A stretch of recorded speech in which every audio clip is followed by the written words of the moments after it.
In this short tutorial, you will learn how to blur a photo in your Instagram story. Blurring can help you create a cool effect or focus attention on certain parts of the image.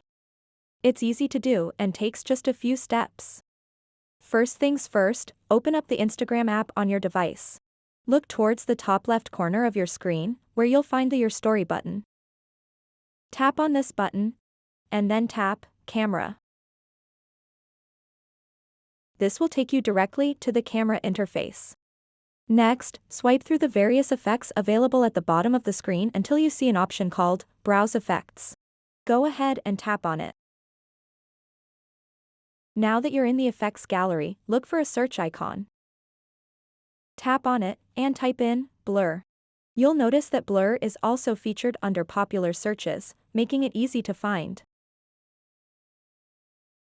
Once you've entered Blur, you'll see a variety of blur effects available for use. Take your time to scroll through these options and select any blur effect that catches your eye. Each effect has its own unique style. Some might offer subtle blurs while others provide more dramatic looks. After selecting an effect, simply tap on it to apply it to your camera view. So that wraps up this tutorial. If you have any questions about this whole process, please let me know in the comments section below. And if this video helped you out, please give it a big thumbs up and subscribe to this channel for more tutorial videos like this one. Thank you so much for watching and have a good day.